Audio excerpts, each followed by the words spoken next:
Good afternoon, all. Good afternoon, Radio Land. Let's all stand for the singing of the national anthem, please.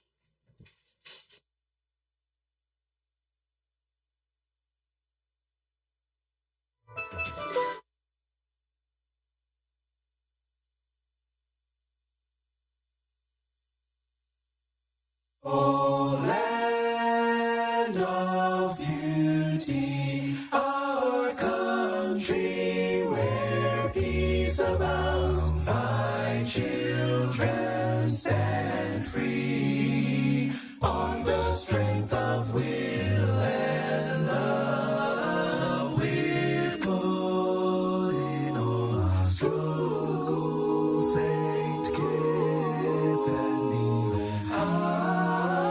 A nation bound together with a common destiny.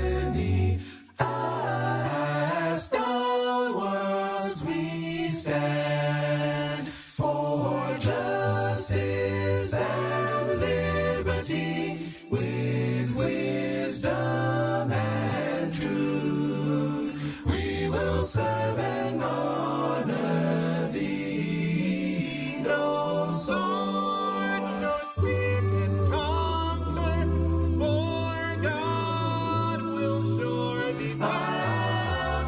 His blessing shall forever to posterity extend.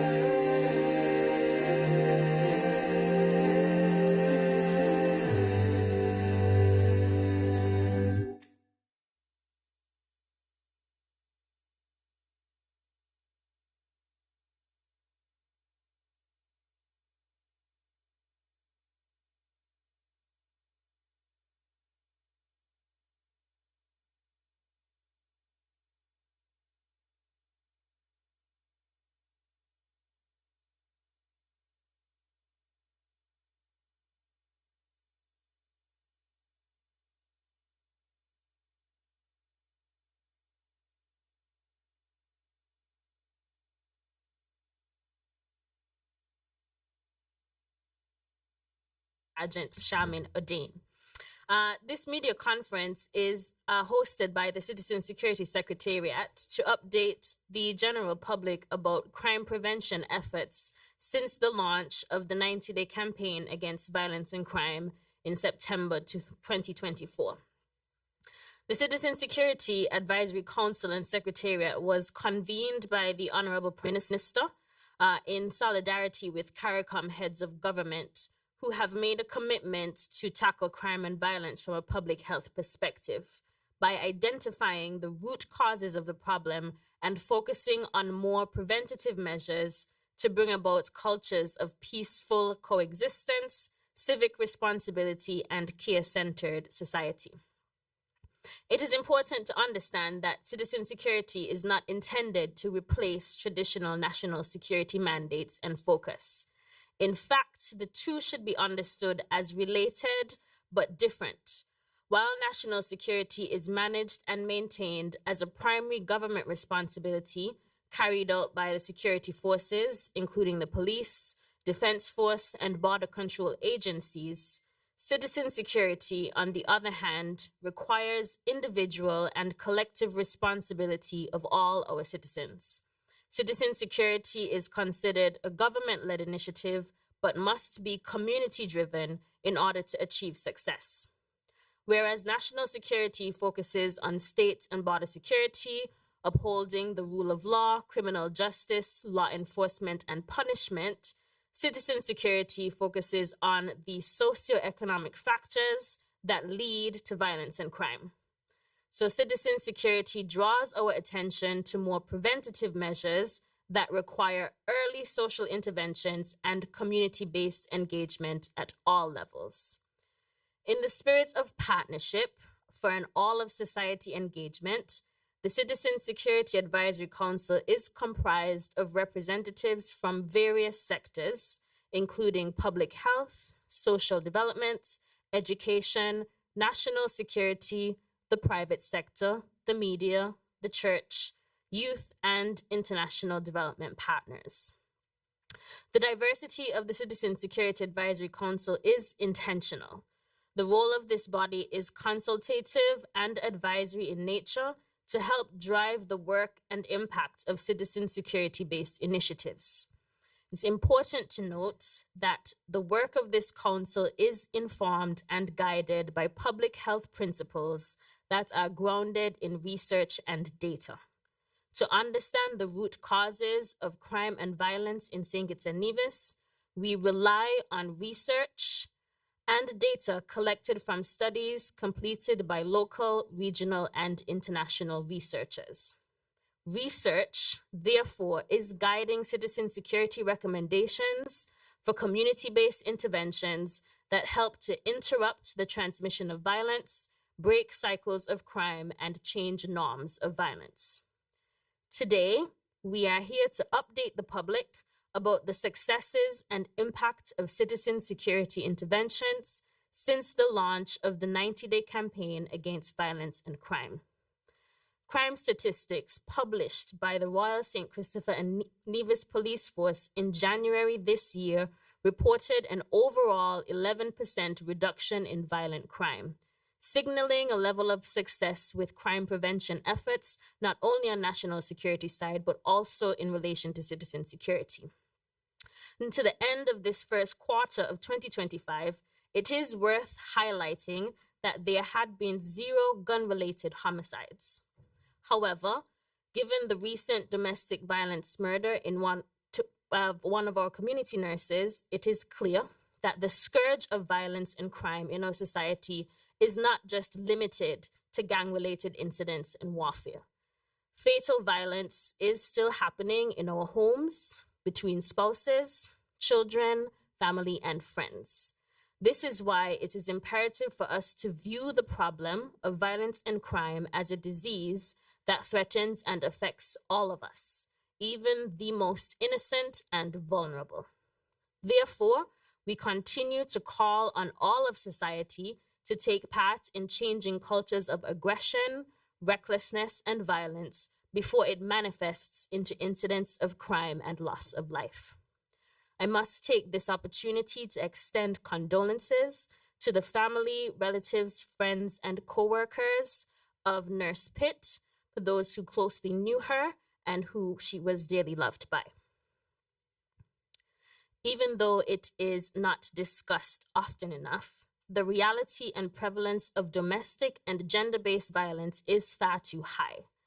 As a society, we ought to be equally outraged about the violence taking place in secret behind closed doors, not only when it manifests on the streets as gun crime and gang violence, but we must also acknowledge and condemn domestic violence that is inflicted predominantly towards women, children, and our seniors who are often living and suffering in silence.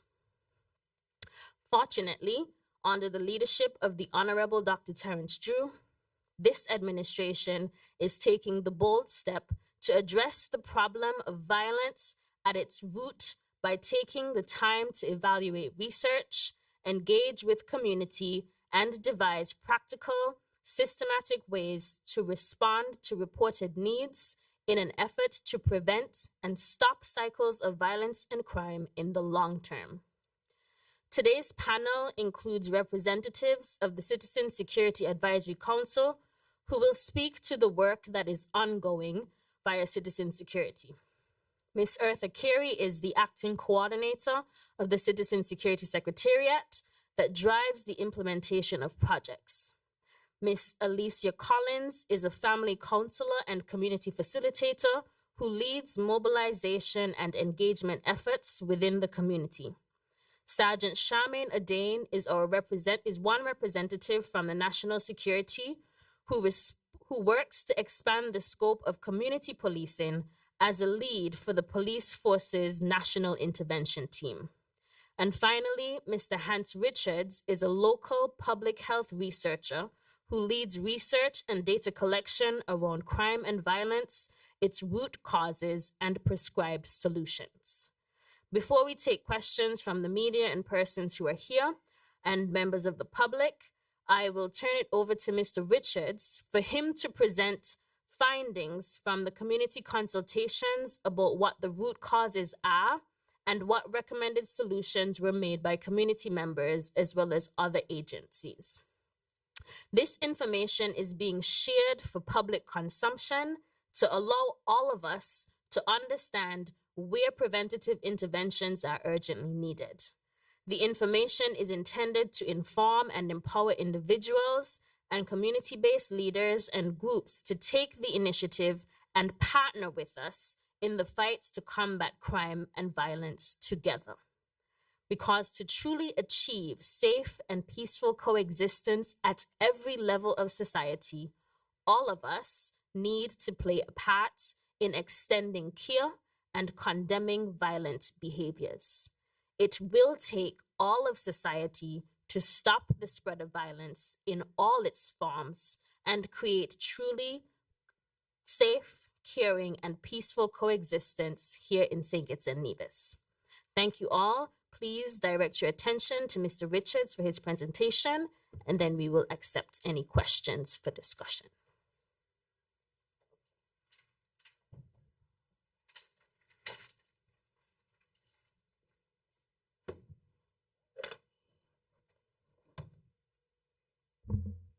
Good evening to everyone, those who are present and those who are viewing or listening. My task here today is not simple, but not the most complicated. So before I go into the presentation, I just want to take the time out to appreciate to say thanks to my colleagues who helped me with the information that needed. Also the community that was so helpful in providing us with the root causes, the solutions, and the barriers that we need in reference to reducing the epidemic of crime and violence in the Federation of St. Kitts and Nevis. So my task here, I have it's in three parts. The first, we speak a little bit about the history of the crime and how we suffered, how the children suffered. And then we look at the 90-day campaign and what it entailed and how we dealt with it. And then we look at the beyond the 90 days, the lessons learned and the best practices and the way forward. So I also want to make it clear that everything was done by locals. The research, the information given everything came from the communities. And so there was no international person who came in and assisted us in our work. So I just wanted to make that pretty clear. Also, I would try my best to break down for persons to understand. It is my responsibility to get you to understand what do we mean by public health and how it affects, how it can assist in the fight against crime and violence. It's important that we understand, because I know a lot of persons don't understand, and so it's very difficult for them to buy in. And I'll try my best to give you a better understanding of what it is and how it can assist in the fight against the epidemic. All right. So my task this evening is to explore an innovative and provocative approach to understanding and addressing crime and violence in our society, treating it as if it were an infectious disease. Just as we respond to outbreaks such as COVID, dengue, and yellow fever, with prevention, intervention, and community awareness, we can apply similar principles to the epidemic of crime and violence. Imagine if we could identify the social, economic, and psychological pathogens that contribute to the criminal behavior, isolating and addressing them before they spread. In this presentation, I'll delve into the parallels between crime and violence and contagious diseases, examining how environmental factors, social structures, and individual behaviors interact in ways that can propagate violence and delinquency. So let's go. First and foremost, I forget to say that it's going to be something like a lecture, because I really want persons to understand what it's all about. And so that when at the end of the presentation, you would see a QR code. We are also trying to find out more information about why you think crime and violence has reduced. How do you understand public health and its approach, etc. So it's important that I really try to not just go through the presentation and no one understands. I'm really trying to get you a clearer understanding. So if we look at the rate of from 2003 to 2023, that's 2 decades. And we would have lost 412 persons within the count. we would have lost about 257 prisoners we have in prison because of this. And then we have about 47 who are unable to walk, so they are paralyzed or crippled, whatever the case might be. So basically 9 to 1,000 young men within a 20-year span to almost a generation. So we basically have lost a generation. And so what happened is we realized in the past, if we look at number one, we look at violence clusters. So it happened in groups, and we recognize first in St. Kitts and Nevis, the gang violence was focused in the capital area rather than on the countryside, as we term it. And it goes it way. One time we have 5, 6, 7 murders within 3 weeks, and then it levels down and then it peaks again. All right. And then we look at violence spreads like a disease. How did COVID spread? It started in the capital area where most persons were, and it began spreading. Same thing with the crime and violence. Most of the issues were in Bastille, and then within maybe about 2012, it started spreading. The number of gangs started to increase, and so the violence spread beyond, within the communities. And number three, it transmits through exposure, modeling, and social learning and norms. And we will break down that further on as we go into the presentation.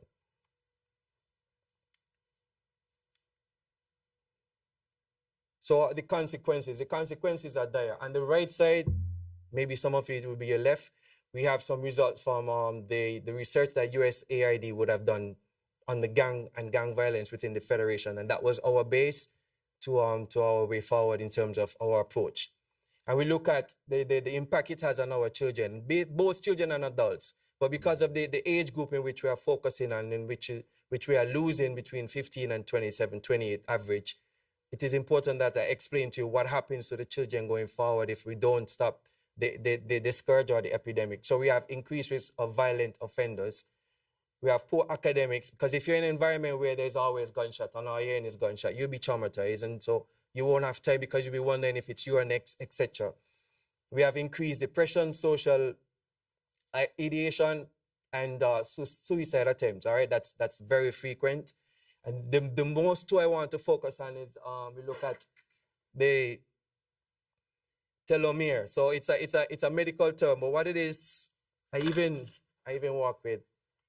Okay, there we go. So let's look at the shoelace. So it's what it is the end of the chromosome, and it's like a support. And what happened, the more traumatic stress that the children may have during the shooting, and maybe they are co-victims because they would have lost a family. So this is the end of the chromosome, and as it keep cutting away and shortening, their lifespans could shorten, whether they are shot or not, or they can turn to gangs because they are now confused. So it brings confusion. So it's important that we really protect the children. All right, and then we look at the increase allostatic load. Is just like you do in training. If you're in sports and the coach overtrain you, then you will get injured. It's the same thing in the case of the children.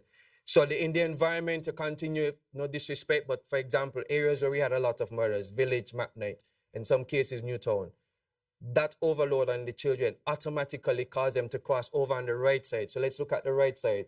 Risk factors in gang affiliation. So because of that overload on the psyche of the children, we have emotional neglect, physical neglect. And so it's easy, okay, I don't want to feel that when I'm outside join a gang for protection, for company, to make me feel better. And so we really have to pay attention to the damage that this is causing. And we respectfully, law enforcement could not be the only entity to solve this issue.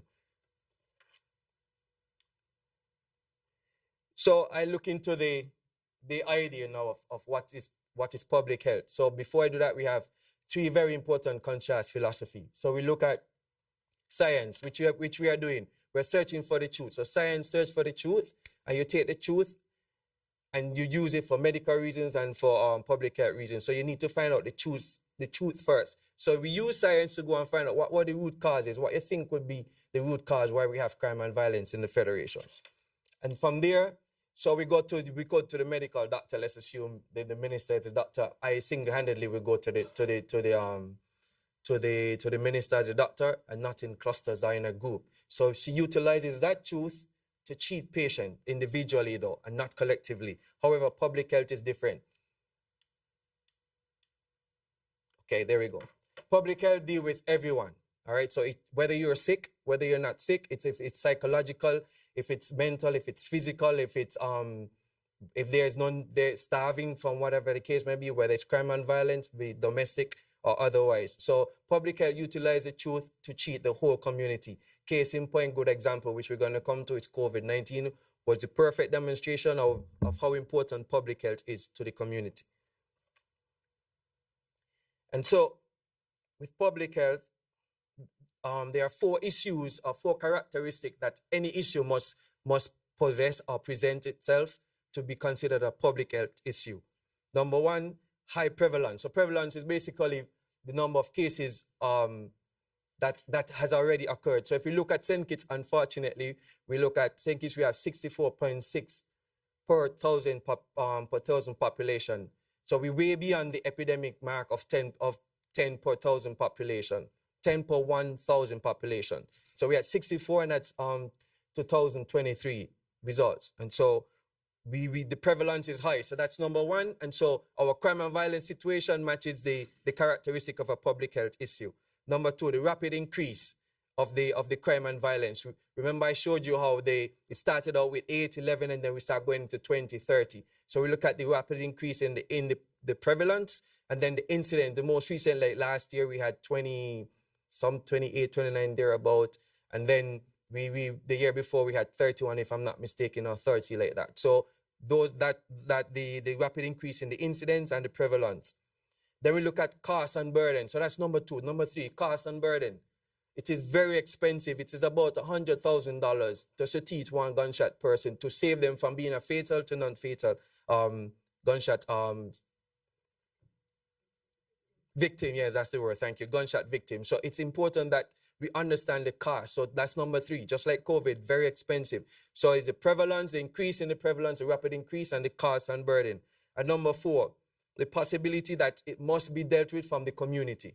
And just like COVID-19 and all the others, the community has to deal with it. So we now know that law enforcement is not the way to crime and violence, because crime and violence has the 4 specific characteristics, the epidemiological characteristics that present itself as a public health issue.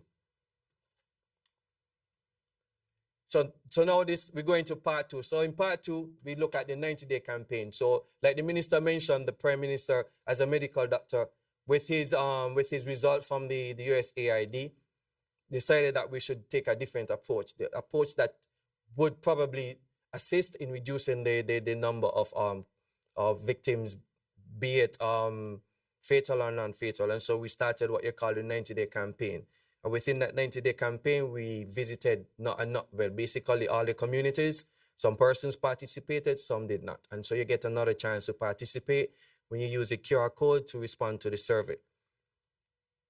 So what did we do in the 90-day campaign? So before I go to explain more, this is important. I want us to understand the new paradigm.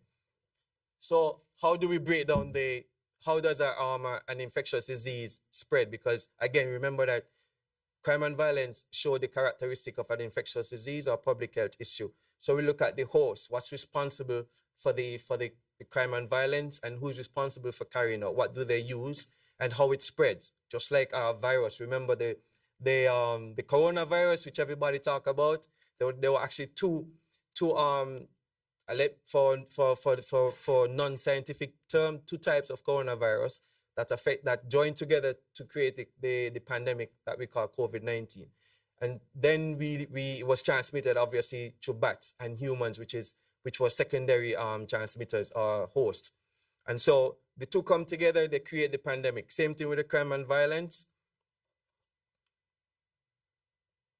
So the new paradigm teaches that the agent, poverty, what would cause somebody to commit crime? Poverty, social unrest, being a co-victim, no peace in the community, very little to eat, starvation, and so many other characteristics or issues that can cause someone to become an agent. So they collect the guns, they get the drugs, and they cross over to what we call the host, those who are at risk. We are all at risk, but some persons are more at risk than others.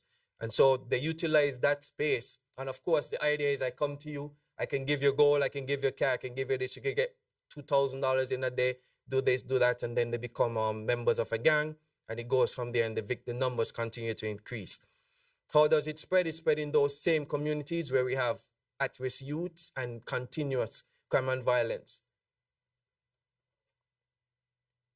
So how do we start reducing the idea of crime and reducing the spread of crime and violence? Number one, we interrupt the transmission. This is the most important one for me. You interrupt. And then let's go back to COVID-19. I hope those who are listening and viewing that you are getting a better understanding of what we're looking at when we speak of public health approach to crime and violence. Interrupting the transmission, how do we do that? Interrupt any transmission is an easy fix and an easy understanding thing. We just put on a mask. We social distance. So John couldn't go to work, so you have to work online. The minister couldn't go to work, she worked online. Those were the ways that the public health approach was in reference to COVID-19, along with the police, the law enforcement, who was making sure that the SO and S and O, right? All right. Okay, they were followed.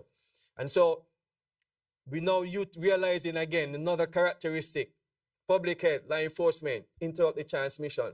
So the police are doing their part. Our part of interrupting transmission is to get to those at-risk youths and at-risk communities to see where we can find out the root causes and how we can better, how we could change the norms of the society, which is then we look at prevent spread. Same thing like COVID.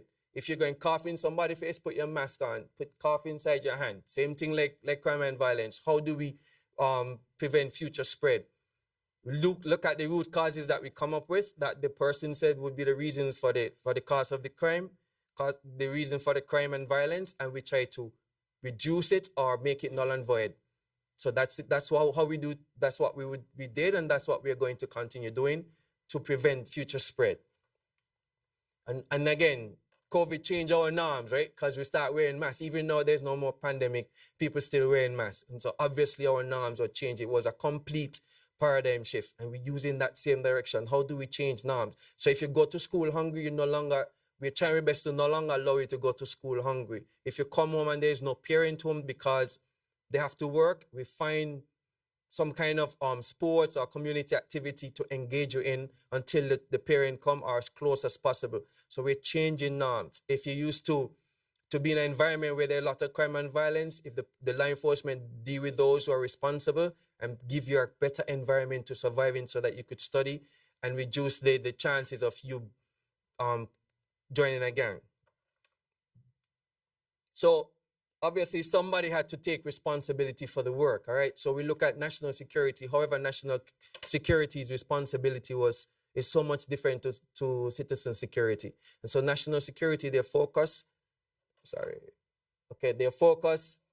the center on protecting the state and its interests from external threats. The scope includes military defense, intelligence, cybersecurity, and diplomacy. Up until now, there's nothing that's saying an at-risk youth, an at-risk community. So recognize that national security could have never been the way forward to deal with crime and violence. And their responsibility, managed by national governments, military agents. Again, there's nothing that says social structure or anything like that for youths or the elderly, etc. So then we decided to formulate what you call citizen security and look at the difference. And so we recognize that it has to be an all-out approach and an amalgamation of both citizen security and national security, because citizen security focus is primarily concerned with the safety and well-being of individuals, not necessarily the state, individual. The scope encompasses issues like crime prevention. That's what public health is about, prevention, public safety and personal rights. Objective aim to protect citizens from violence, all right? Crime and social unrest, ensuring their quality of life. Again, that says it all. So we go back. Okay, now, next one. All right, so we could not have done this without stakeholders providing assistance for us. All right, so during the meetings, we have what I call it the Pentagon of the Federation, because we have because it's an holistic approach, we have everybody from as many entities as we can, governmental and non-governmental organization, and we come together to find out how we can approach the root causes and the issues that are affecting our at-risk youths and youth in general, whether you're at risk or not. Because we have recognized that persons who come from very good families, a family are well off, say, in reference to their social economic status, they are sometimes the financiers for gangs. And so it is everyone that is a part of that could be at risk. We try to find out how we can best prevent further spread. So we're going to part 3 now. Sorry, we're still at part 2. All right, so again, I have to give kudos. I'm sorry, I don't know if Alicia remember the name. I tried to remember the name, but this was done by children in Nevis when we were at a presentation similar to this. Mr. Woods was there, and we were dealing with the environment and crime and violence. And so they use the tree and put it together with crime and violence and the root causes. I think it was very creative, so I always carry it with me so I can, as soon as I remember your name, I'll give you the props that you deserve. All right, so when we go to the communities, what did we get? So the collective groupings of the communities that we got, we looked at male and female and how much male participate, how many females participate, and it was basically, there was equal distribution among genders. So it's not less women, less men, or more women and more men. Basically, there was equal distribution. So we got a response from male, same as female. And so we look at the root causes. So to explain the root causes, we look at on the bottom, which is the x-axis, we have the variables that person suggested were the root causes. And then we look at the y-axis, which is the top to bottom line. We have number of entries. So if we're in a community and in an environment, and we ask the question, what were the root cause? If there are 40 persons and they say family issues, then we put 40 entries. But when we collate all of the communities and the parishes in the Federation of St. Kitts and Nevis, family issues would have stand out, and it was above 40 entries. And then we look, the other one was job opportunities and peer pressure. So those are the main 3, not saying that we're not focusing on the others, but those are the main 3 issues that we are paying serious attention to because they stand out among the variables. The interesting one is this one. So I put the communities in Excel, and I did what you call randomization. And within the randomization, I got these 2, 4, 6, 5 communities, including Nevis, and it shows the root cause and how the communities responded to each root cause. So you have again on the x-axis, which goes from left to right or right to left, whichever you're seeing on your screen. We have the communities, and top to bottom, we have the number of entries. And so if you look at areas like Sandy Point, respectfully, Sandy Point screamed out family was an issue. There's no family togetherness, there's no community engagement within the family in Sandy Point, etc. Then we look at job opportunities. That's an issue within Saddlers because it stands out. If you see, it's clear, so it's not me, that's what the community gave. And that's what we recognize when it comes to the issues and the standout necessities that each community would have. And then we look at, this for me is very interesting, the solution, because we're thinking again, police and government, or the governments are not doing nothing, past and present government, past and present commissioner of police. We have one in our midst, and I know CG Walwyn is listening. And from each commissioner, each government, police ain't doing enough, what they're doing, government ain't doing enough, what they're doing. If we look at the pie chart for solution, government don't even stand out as number 1, 2, or 3, even the police. So we realize again, so even if we move away from the characteristics of that make an issue a public health issue, we recognize that here again, the community themselves said, no, police is not our issue.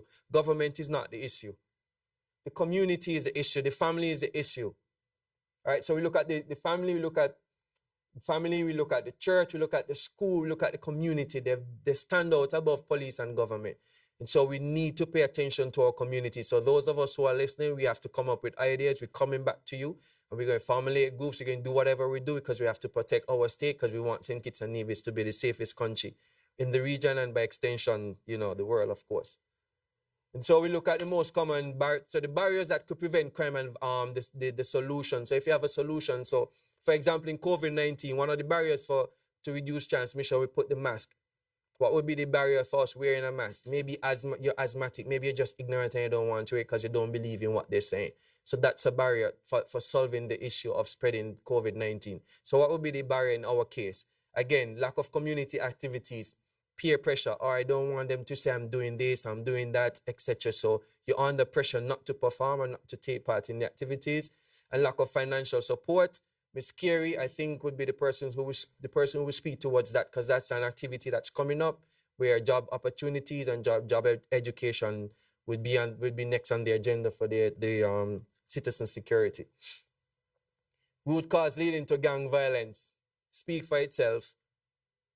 The left to right axis shows family, job, and peer pressure. Again, the y axis shows how many entries.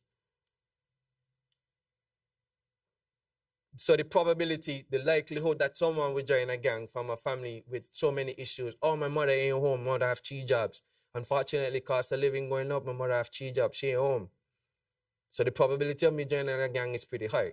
The likelihood of me joining a gang is higher than those who probably have parents.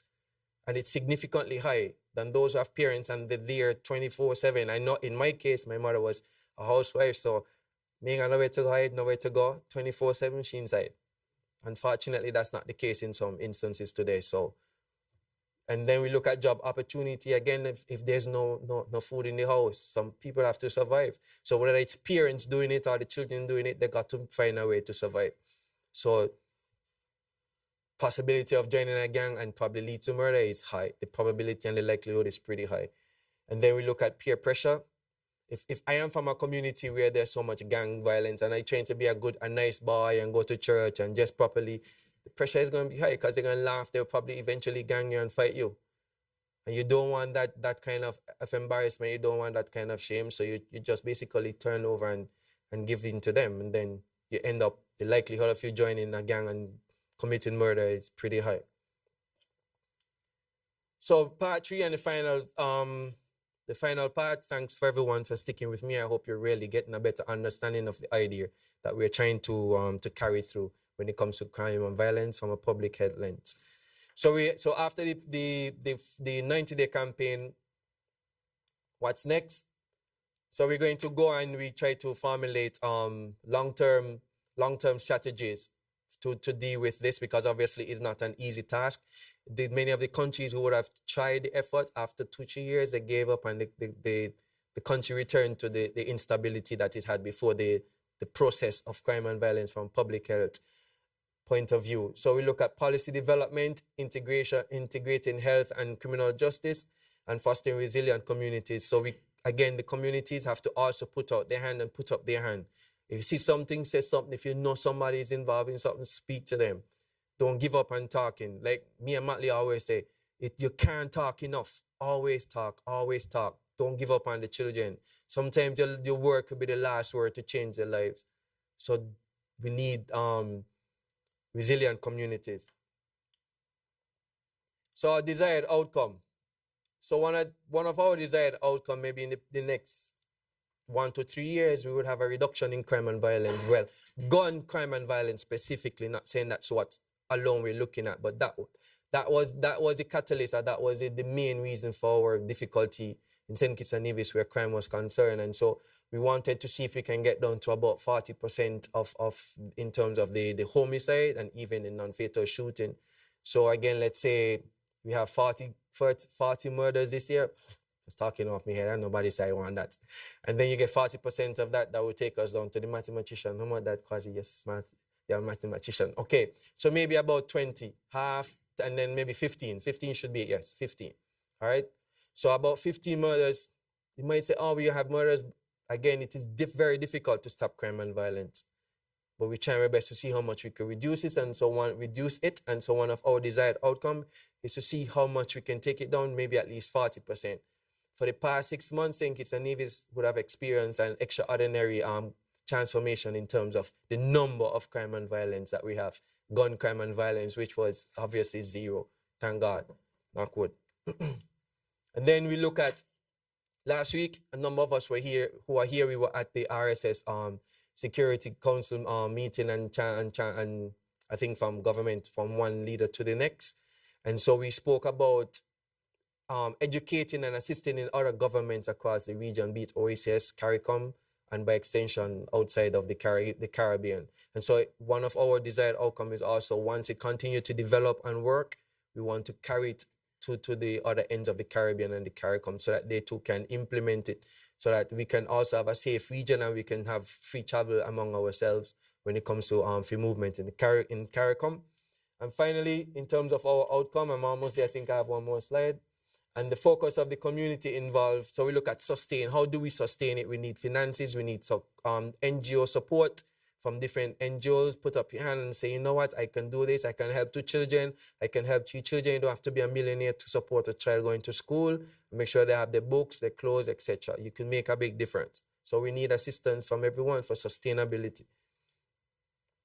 Finally, viewing violence through an epidemiological lens is key to reducing gun violence globally. Government, NGOs, and law enforcement agencies must integrate public health principles into violent prevention strategies. Together, we want to interrupt the transmission, reduces the spread, and change social norms in our communities. So what we want, obviously, at the end, this is the end of the presentation. So we want St. Kitts and Nevis definitely to be the safest country in the Caribbean, OECS, by extension, the world. And we have to work towards that. All right. And it's not a political issue. It's not a police issue. It's not my issue. It's not your issue. It's our issue. Public health has no friend. Public health is everybody. So we need to pay attention to that. And so if you look on the bottom right, some of your case might be your left, you see a QR code. I'm asking you to assist us to find out why you think that we are where we at in terms of 0 homicide and non-fatal shootings. I think we had 1. And much non-fatal shooting, and how you can help, what you think extra need to be done. And so the survey in the QR code the survey would also help us to make better inroads and more lessons to be learned. All right. So again, thank you for your patience. I hope that my objective would have been reached, to help you to understand why we are approaching crime and violence from this end and why it is considered a public health issue. Thank you and have a good night.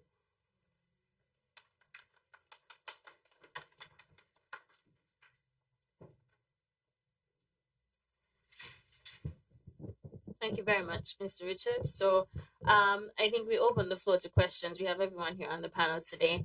I hope that lends to a deeper understanding of what we are doing, particularly around the public health approach. I think that was well informed, as well as the direction that we're going and the results from the community. So we're open to questions. Anybody here on the panel can give responses. So if there are any questions, we're open to receiving those.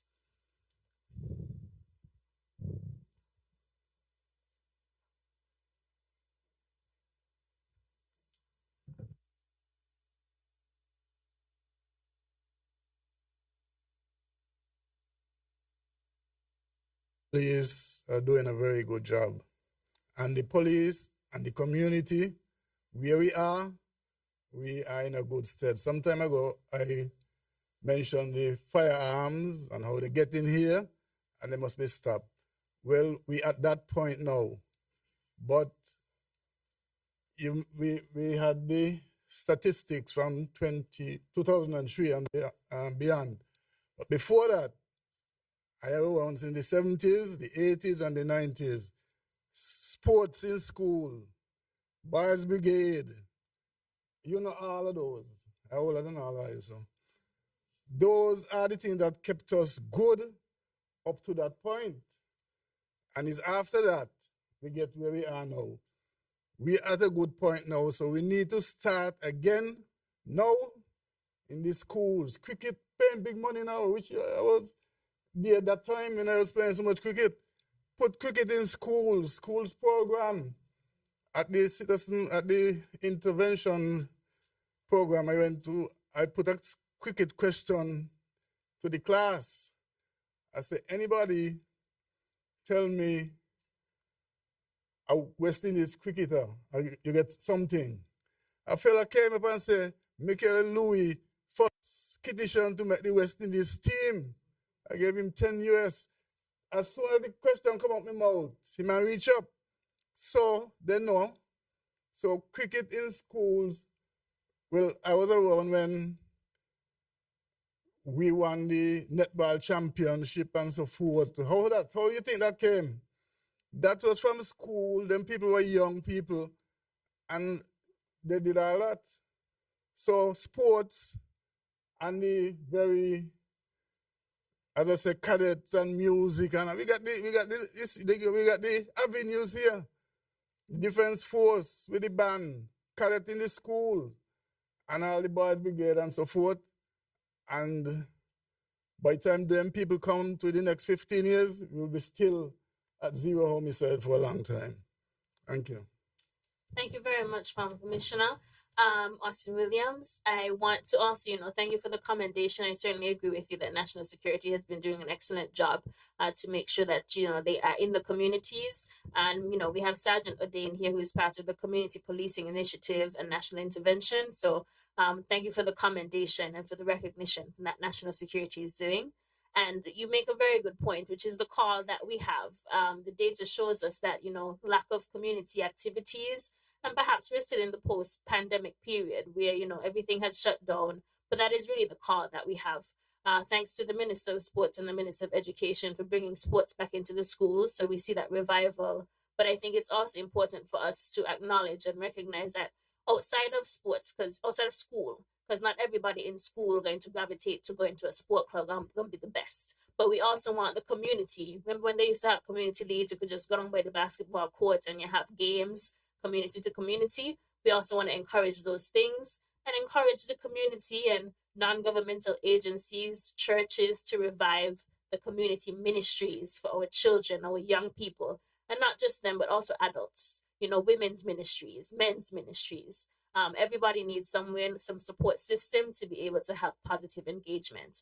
And that is really the objective of sharing the information. And that is really the plea that citizen security is making when we talk about partnership. Everybody needs to do their parts, and there's still a lot of work that can be done in the communities to provide these opportunities. So I want to thank you for that intervention. You are certainly, understand what the assignment is. So thank you very much for your support. Anyone else? Comments, questions? Interested in knowing what we're doing next?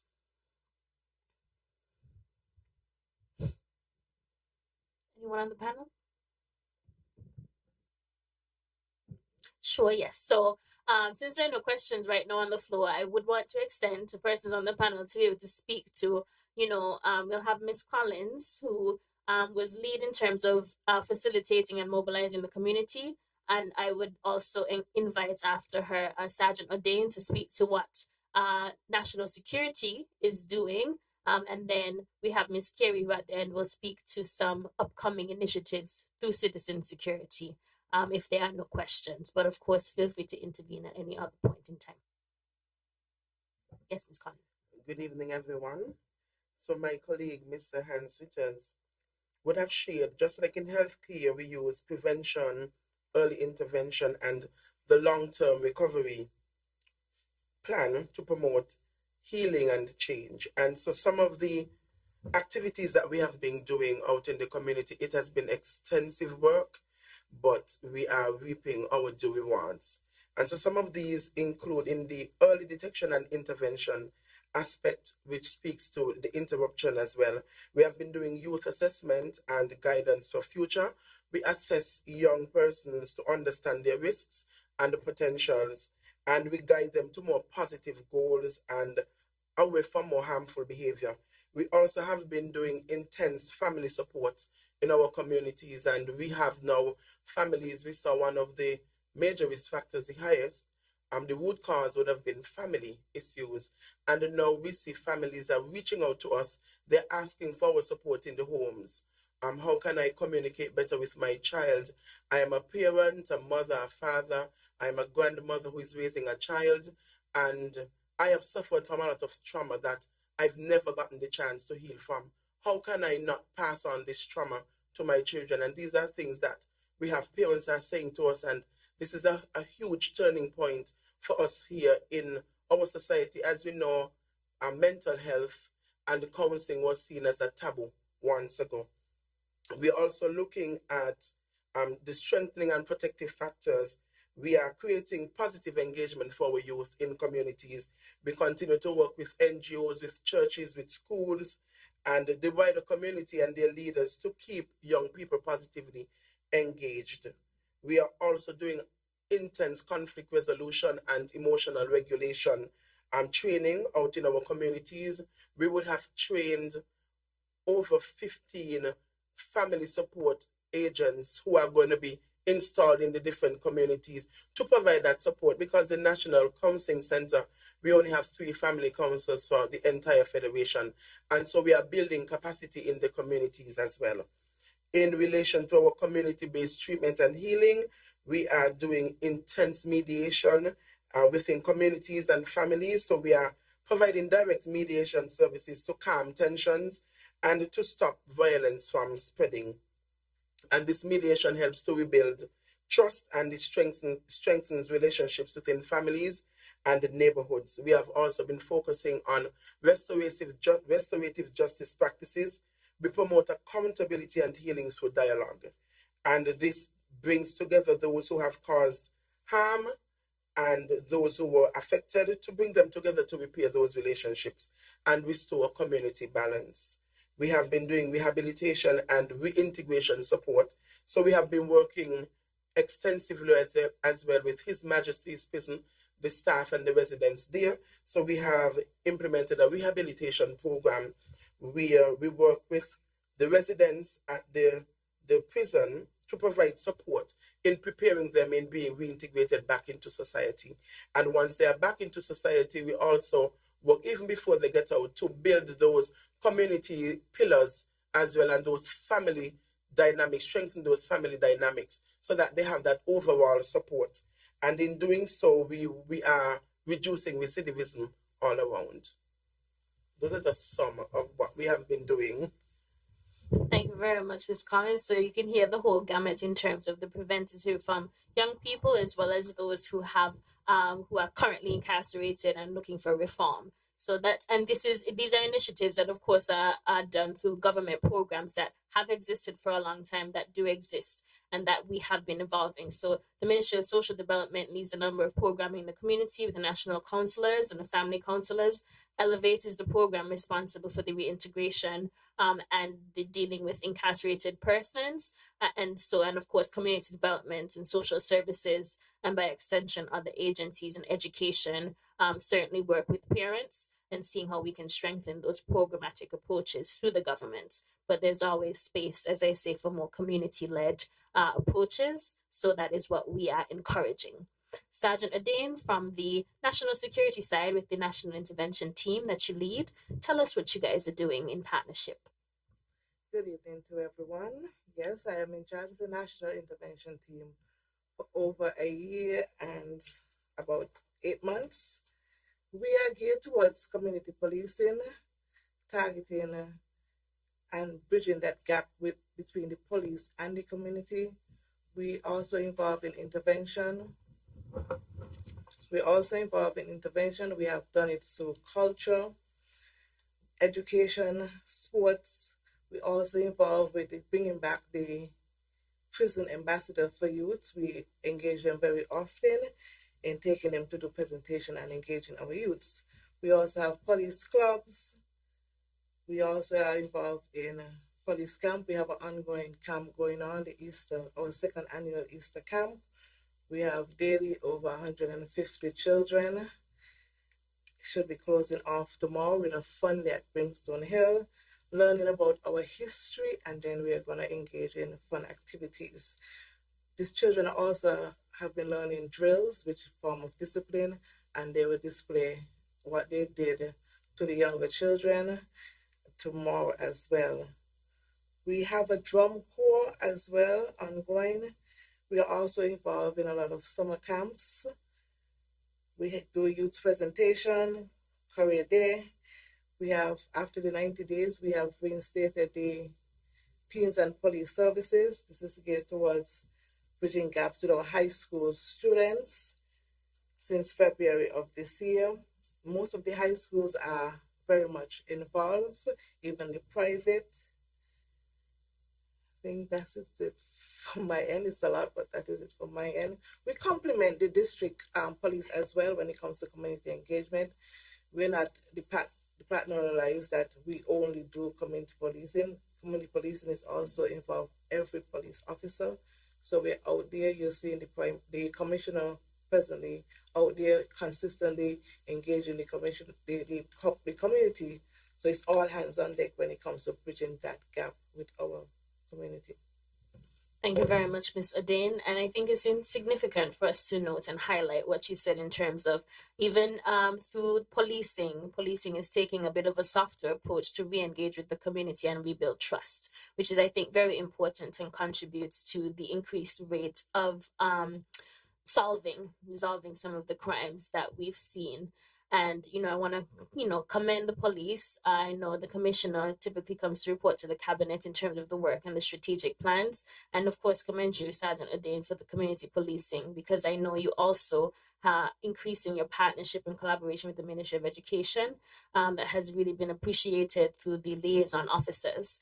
And to speak to what we note in terms of the programming that you're doing in the schools, particularly, I think Mr. Richards didn't necessarily highlight it specifically, but drug abuse was number 4 in terms of the top rated root causes for crime and violence. And of course, we're in an environment where cannabis has been decriminalized, and I think schools have been reporting increased use amongst young people. But thanks to the National Intervention Team and program through TAPS, I believe it's called, the community policing officers are in the schools and are rolling out that program. So just want the public to be aware that we recognize and acknowledge these gaps. And of course, there's efforts being made through the police to strengthen partnerships and improve community policing to rebuild trust in the community. And we've been seeing them. Well, I certainly didn't see them, so I'm hoping that other people see them in the community. And thank you very much for the great work that you are doing, especially to target our children and young people.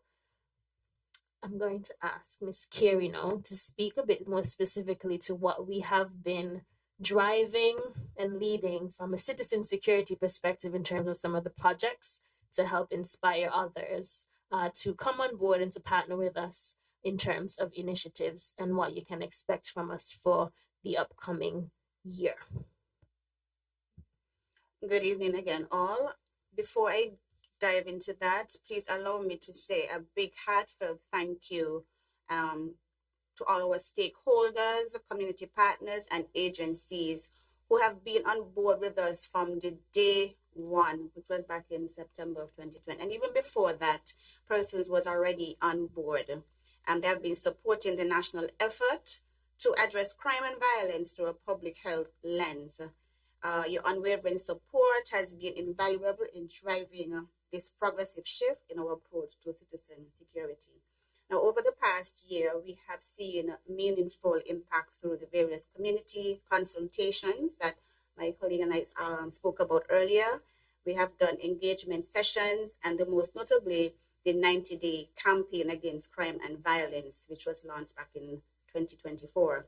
The campaign served as a catalyst for national dialogue and action, helping us better understand the root causes of violence and giving a voice to the people most affected. Building on that success, we are also proud to have launched the Beyond the 90-Day campaign, because this thing is ongoing. It's just not just this year or today or tomorrow. It's ongoing. That is the objective. We want to keep it moving. If we want to see results, we must be consistent. Therefore, we have to continue the efforts to curb crime and violence. And how we do that? Holistically and through the eyes of everyone involved. This has already been seeing powerful moments, including the day of interruption. We went into the schools. Children, they are future leaders, and believe it or not, as small as they are, they do also have ideas. We went into the schools, and the reason for that was for just to stamp out the thought of persons wanting to be in gangs, persons who are already doing criminal activities. We just want to stop that. And we would have partnered with the Ministry of Education to get that objective up and running. We brought the message of peace to private and public schools across the Federation. reinforcing our collective responsibility to stamp out crime and violence at every level. Upcoming events, now like I mentioned, the children are the future. So we are also going to do an early childhood edition that is in planning stages at this time. And we're going to be targeting both the public and the private preschools, both on St. Kitts and Nevis. This is a crucial step in building resilience from the early stages of development. Now, as Mr. Richards mentioned about the USAID results and community engagement information that we receive from that, we are preparing to launch our Better Opportunity Fairs. It will be hosted in collaboration with the Royal St. Christopher and Nevis Police Force. These fairs will be tailored to Divisions A, B, and C to ensure local relevance and accessibility, and that they are scheduled to be rolled out between May up to July. As we approach in September, which marks our anniversary, the Secretariat's anniversary, we will partner with the Independence Committee to adopt a green space, symbolizing our ongoing commitment to community safety, well-being, and of course, the environment. If you want to know more about the Better Opportunity, Opportunity Fairs, I could give you a brief rundown of the objective of that.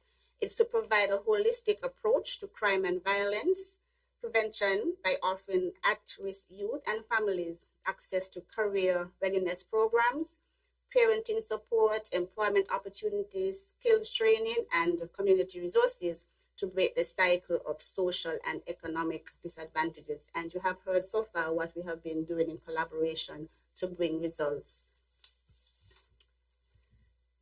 Looking ahead, we will return to our communities. Again, like Mr. Richards mentioned, we're going to be re-engaging them with residents, gather updated statistics, and continue providing support where it's most needed. This is a long-term commitment, and we are supposed to be doing it together, so it's all hands on deck. We're reaching out to all the stakeholders, both government and non-governmental. Come on board, we have room for all. If you want to know how to get in contact with us, you can send us an email, citizensecurity@gov.kn, or call 662-7316 or 465-2241, extension 4272. Let us all remember that the Prime Minister's vision is clear. We must keep responding as a unit, and that's why we are going to do it. How? Holistically. Thank you very much, Ms. Carey. Well said. Are there any questions, comments on the floor of anybody here? Anything they'd like to add? Any concerns?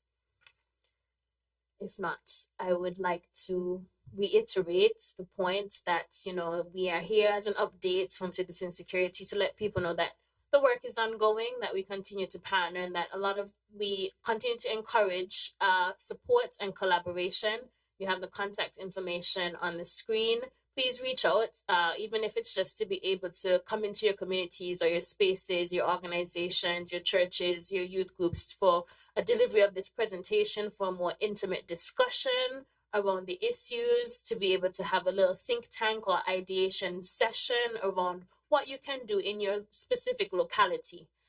We're happy to do that. We have facilitators, we have Mr. Richards as a researcher, we have Ms. Carey. And we are very willing to see how we can support. Our role really as Citizen Security, we're really trying to facilitate the community to come together for us to really fight this crime and violence and this scourge, this virus, this disease. So I want to encourage all of us to be encouraged and to understand that the support is here, and we're very willing to facilitate in the ways that we can. Please, I want to remind you about the QR code for the survey. Like I said, what we're doing is data-driven, and we want to continue to understand and get the feedback from our society, from our citizens, so that we can be guided by the data and the research and that information, so that we can know what we need to improve on, what programmatic approaches we need to take, and what policies we need to consider developing from a public administrative standpoint. So thank you all very much for your time and attention. This was the information delivered from the Citizen Security Secretariat. Thank you very much to all of our presenters. you will continue to hear from us for about our initiatives upcoming. Yes, Mr. Rasaya. Question.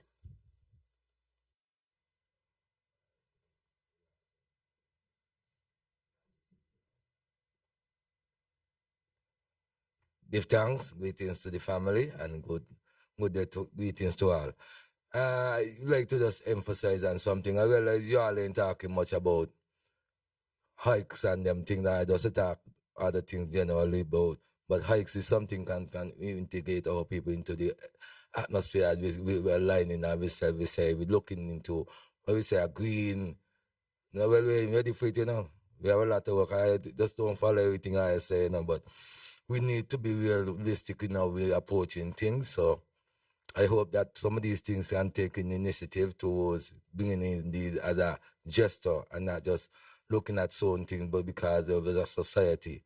We have to go from a wire pattern within even the outside of the environment that we're seeing, because much youth say, no, not much. I heard one talk about Brinstone. Brinstone is not the historical part of St. Kitts alone, even though it is recognized by United Nations as a historical site.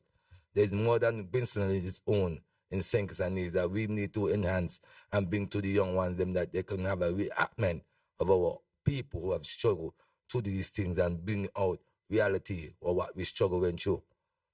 And knowing these things here, we're seeing a lot of things that are pushing under the education, and we are targeted. I would like you to take it to your Minister of Education, because him say he's a so low, so let him rely himself into the history, and we can break out a lot of these damage that going, because really and truly is anger management these youths going through, you know. Anger management.